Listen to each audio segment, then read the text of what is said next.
வணக்கம் மக்களே! நிறைய பேர் நம்ம சேனலை சப்ஸ்கிரைப் பண்ணாம பார்த்துட்டு இருக்கீங்க. ஸோ வீடியோ பார்க்குற எல்லாருமே சப்ஸ்கிரைப் பண்ணிருங்க. தினம் தினம் நடக்கக்கூடிய அரசியல் நிகழ்வுகளை உடனுக்குடன் தெரிந்து கொள்ள தொடர்ந்து இணைந்திருங்கள். ஓபிஎஸ்க்கு ஓகே சொன்ன எடப்பாடி, டீலை சத்தமில்லாமல் முடித்த நயினார். அப்போ டிடிவி தினகரன். அதிமுகவிலும் அந்த கட்சி தலைமை வகிக்கும் தமிழக என்டிஏ கூட்டணியிலும் தொடர்ந்து குழப்பம் நிலவுகிறது. பாஜகவுக்கு கடந்த மக்களவைத் தேர்தலில் பக்கபலமாக இருந்த ஓபிஎஸ், டிடிவி, எடப்பாடியால் கடும் அதிருப்தியில் உள்ளனர். இந்த நிலையில் அமித்ஷா, மோடி வருகையை முன்னிட்டு கூட்டணி கட்சி தலைவர்களை ஒரே மேடையில் ஏற்ற நயினார் நாகேந்திரன் திட்டமிட்டுள்ளார். பன்னீர்செல்வத்துக்கு எடப்பாடி ஓகே சொன்ன நிலையில் டிடிவி தினகரன் கூட்டணியில் சேர்க்க முடியாது என திட்டவட்டமாக கூறியதாக சொல்லப்படுகிறது. 2026 தேர்தலையொட்டி தமிழகத்தில் உள்ள பிரதான கட்சிகள் பிரச்சாரத்தில் ஈடுபட்டு வருகின்றன. ஒரு அணியில் தமிழ்நாடு இயக்கத்தை திமுக முன்னெடுத்து பொதுக்கூட்டம், மாநாடு என தீவிரமாக செயலாற்றி வருகிறது. இதேபோல அதிமுக பொதுச் செயலாளர் எடப்பாடி பழனிசாமி கிட்டத்தட்ட பாதி சட்டமன்ற தொகுதிகளில் தேர்தல் பிரச்சாரத்தை முடித்துவிட்டார். தவேக விஜய், பாமக அன்புமணி, தேமுதிக பிரேமலதா விஜயகாந்த் உள்ளிட்டோரும் தமிழ்நாடு முழுவதும் சுற்றுப்பயணம் மேற்கொண்டு வருகின்றனர்.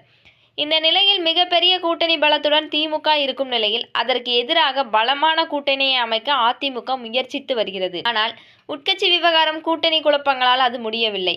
பாஜகவுடன் கூட்டணியில் இருந்து டிடிவி தினகரன், ஓபிஎஸ் ஆகியோர் தற்போது வெளியேறி இருக்கின்றனர். தற்போதைய அதிமுக, பாஜக கூட்டணியில் தமிழ் மாநில காங்கிரஸ் உள்ளிட்ட சிறிய கட்சிகள் மட்டுமே இருக்கின்றன.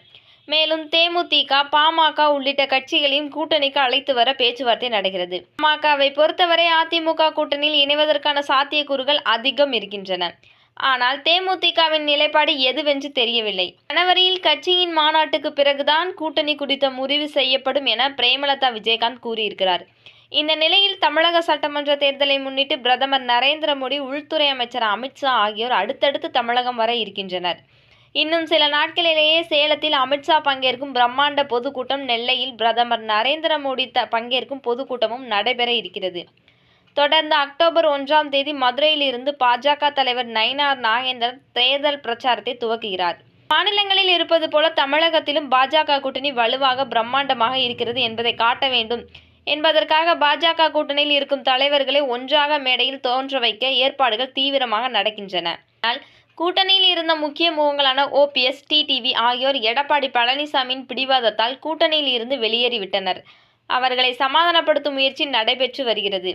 இந்த நிலையில் சேலத்தில் நேற்று அதிமுக பொதுச் செயலாளர் எடப்பாடி பழனிசாமியை பாஜக தலைவர் நயினார் நாகேந்திரன் நேரில் சந்தித்து பேசினார்.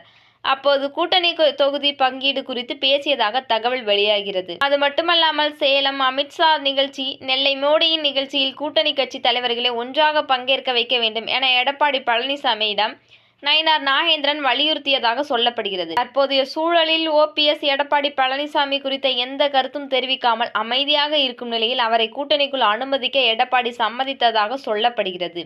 ஆனால் தன்னை குறித்த பழைய விஷயங்களை பேசி வரும் டிடிவி தினகரன் கூட்டணிக்குள் அனுமதிக்கவே முடியாது என எடப்பாடி பழனிசாமி திட்டவட்டமாக தெரிவித்துவிட்டார் என்கிறார் பாஜக வட்டத்தினர். மேலும் டிடிவி தினகரன் கூட்டணியில் அனுமதிக்க வேண்டும் என்றால் வேறு முடிவுகளை எடுக்க வேண்டும் என எடப்பாடி பழனிசாமி கூறியதாகவும் சொல்லப்படுகிறது. ஓகே கைஸ், இந்த வீடியோ உங்களுக்கு பிடிச்சிருந்துச்சுன்னா லைக் பண்ணுங்க, கமெண்ட் பண்ணுங்க, ஷேர் பண்ணுங்க, மறக்காம சப்ஸ்கிரைப் பண்ணிருங்க.